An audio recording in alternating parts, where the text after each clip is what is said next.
In the opening scene, we are introduced to a real estate developer, Tynes, who has gone bankrupt and is currently struggling for money. It turns out the main cause of his financial troubles is a bad investment that he made by purchasing a rundown high-rise office building called the Carrington, which he hasn't been able to sell now. He is also unable to attract any tenants because the building still needs much construction and renovation. In addition to Dodge's problem, his wife, Val, is pregnant with their first child, but fortunately, Val is very supportive towards him and always encourages him to be optimistic. Apart from all of this, Dodge frequently experiences painful headaches, for which he has been taking medicine. One day, he visits a company called Tyro Fund in hopes of getting a loan. There, he meets the company's CEO, Miles Sellers, who seems to be well aware of his predicament. Miles agrees to help him and offers a deal to participate in a hunting game, but he has to be prey.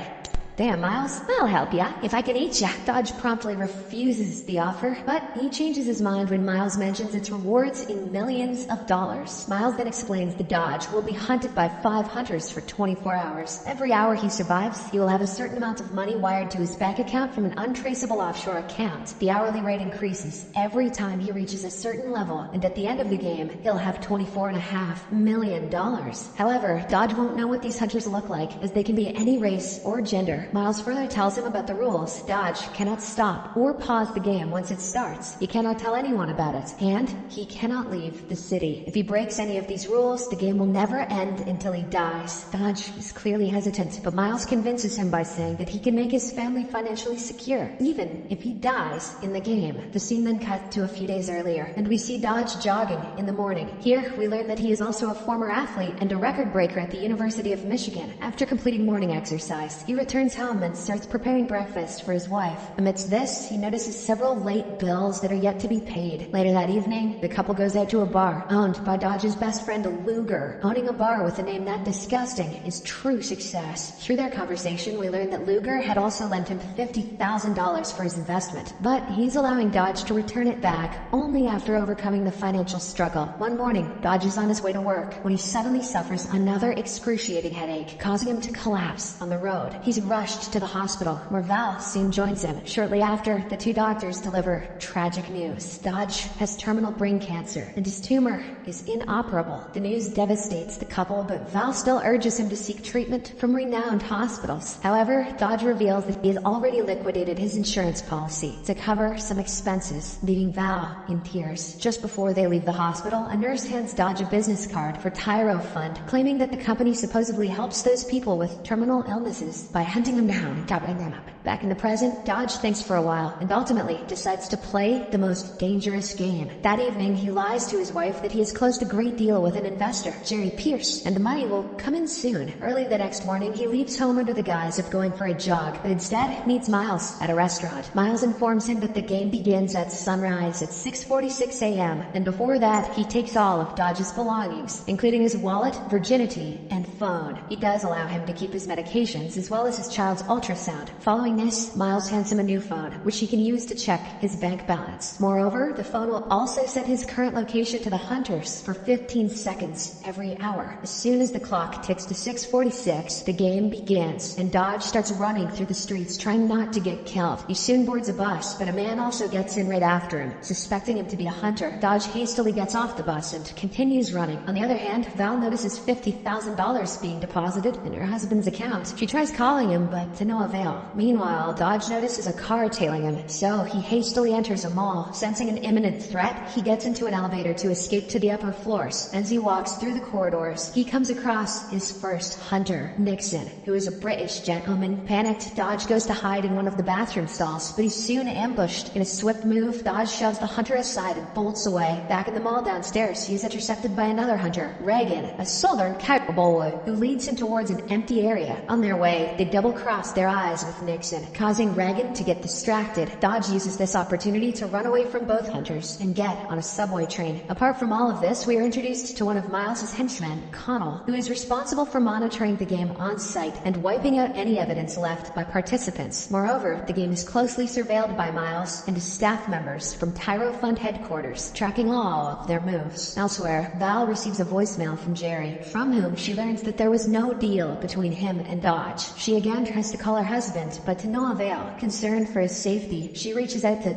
Luger, but he also has no idea about his whereabouts. By this time, she finds that Dodge's bank balance is already increased to $150,000. Following this, Val and Luger visit the bank, intending to find out the source behind these mysterious deposits. However, they end up looking suspicious themselves, prompting them to leave before causing any trouble. The duo then call the police to file the missing complaint, but the officer tells them that they can't take action until the person goes missing for 24 hours. In the next scene, Dodge enters an empty church and hides in a confession room. There, he is approached by a father who asks about the matter. Dodge then admits that he got engaged in something evil and is struggling hard now. "Did you touch kids?" says the father. "No, why'd you jump to that?" says Dodge. In the midst of this, he notices a shadow lurking outside the confession room. Believing the person to be a hunter, Dodge attacks him, but is soon stopped by Father. In an unexpected turn of events, Father reveals himself to be another hunter named Carter. Being a psychologist, Carter claims to have tracked down Dodge's next move and caught him here. He then locks all the doors of the church before launching an attack with his hammer. After a fierce duel between the two, Dodge somehow manages to lock Carter in a small confinement, but not before getting hit with the hammer on his leg. Getting hammered by the father is not something you just shrug off. In the aftermath, Dodge walks out of the church and calls Miles, confiding in him about his leg injury. However, Miles asks him to tend to his wounds because the game can't be stopped. After this, Dodge purchases some medical supplies and treats himself. Now that he can't run away anymore, he comes up with a plan to blend in with a crowd of spectators who have just finished watching a game. As another hour ticks in, Dodge's location is revealed for 15 seconds and Nixon drives towards the same place. However, he can't see Dodge because he has disguised himself as one of the spectators by wearing a stolen jersey and a cap. A short while later, Dodge is approached by a street vendor and demands his jersey back. This discussion allows Nixon to notice Dodge, who then rushes to a parking lot and hides in one of the car trunks. Back at home, Val grows increasingly anxious as her husband remains unreachable. Desperate for answers, she goes through his belongings and soon stumbles upon the Tyro Fund business card. By now, Dodge's bank balance has increased to $2.2 million. The car in which Dodge is hiding turns out to be heading towards another city. When he learns of this, he realizes that it's against the game rules, so he starts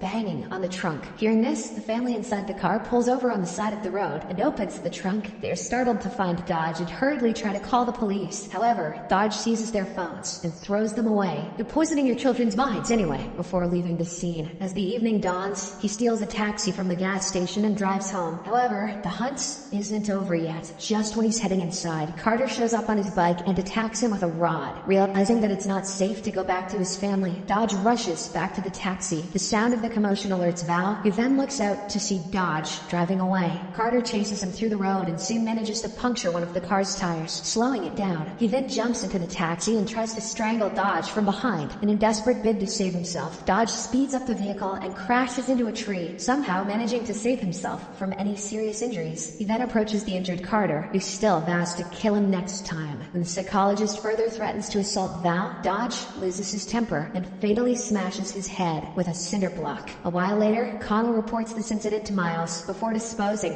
of Carter's body. In the meantime, Val goes to investigate the location mentioned on the business card, only to find the building completely empty. We then see Dodge, who steals a ticket and enters a cruise while hiding from Riggin. Exhausted and hungry, he goes to the kitchen for some food, where he comes across a fourth hunter, Kennedy, who is a martial arts expert. Wasting no time, she attacks Dodge, effortlessly gaining an upper hand in the fight. But as she is about to kill him, he somehow manages to set her clothes on fire. Muay Thai beats Milky White Boy, but fire beats Muay Thai, and run towards the roof. Upon noticing a bridge approaching, he hangs onto it. Kennedy tries to follow him, but he kicks her hand, throwing her into the water. After enduring several more hours of relentless pursuit, Dodge's exhaustion nearly overcomes him, so he decides to give up. Just then, a vehicle approaches, and to his relief, it's Luger. Dodge gets into the car and gulps down a bottle of water, finally quenching his thirst. He hopes that Luger didn't do his thing in this. Luger then asks what's going on, but Dodge simply tells him to drive around for the next hour. Amidst their conversation, they're chased by Nixon. Realizing that his best friend's life is now in danger, Dodge jumps out of the car and flees. While running, he is captured by a group of local thugs who take him to their hideout. The thugs check his phone to discover 15 mil in his bank account. In addition, they identify that his medication is fake.